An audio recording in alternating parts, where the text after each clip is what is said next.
Hello everyone, welcome to the Upfront. Reports indicate that the country is set to conduct a census after a gap of 13 years. The decennial census, which is supposed to be conducted every 10 years, was indefinitely postponed in 2021 due to the COVID pandemic. It cannot be denied that certain political reasons also contributed to the delay in the population census procedures. However, the census is understood to commence in the first week of September using digital technology after resolving all technical uncertainties. The Ministry of Home Affairs, which is responsible for the census, and the Ministry of Statistics and Program Implementation have submitted the schedule and other related matters to the Prime Minister's office. It is expected that once the Prime Minister's office grants approval, the census process will begin.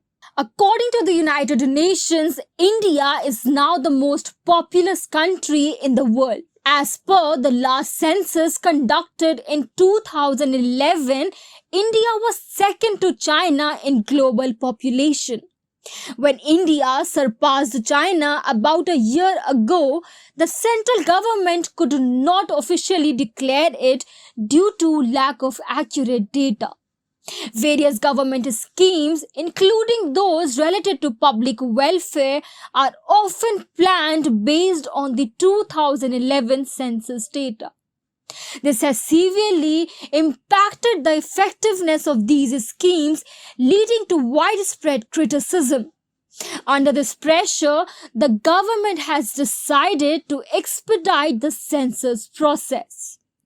A census is the first and foremost step in planning a country's development. In other words, population data is considered the foundation for any government scheme.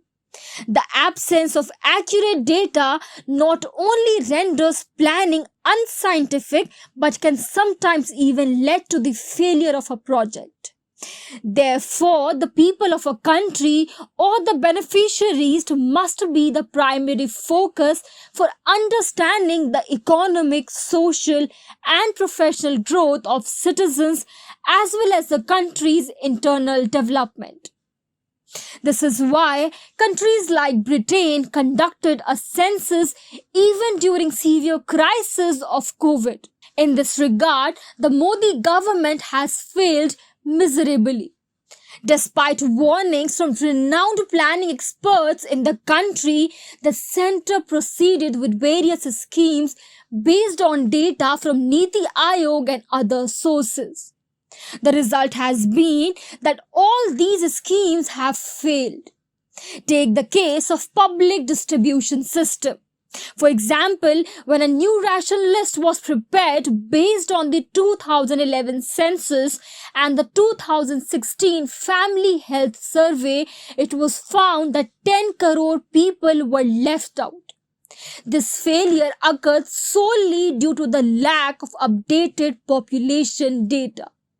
Similarly, the balanced and equitable distribution of various resources was also completely disrupted.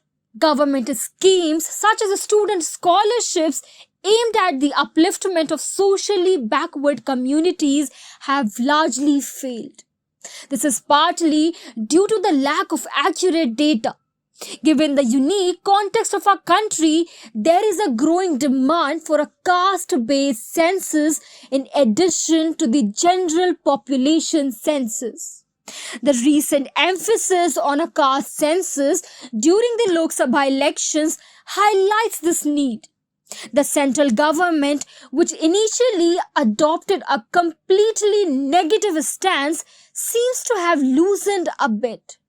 While it is not yet ready for a full-fledged caste census, it is considering including some caste-related data in the general census questionnaire. Although this might be sufficient to appease coalition partners, a comprehensive caste census is essential for obtaining accurate data.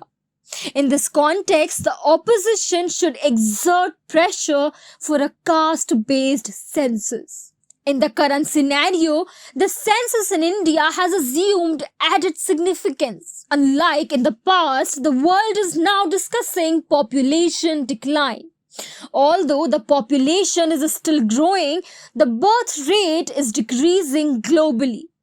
In India, it is predicted that the population will begin to decline by 2060.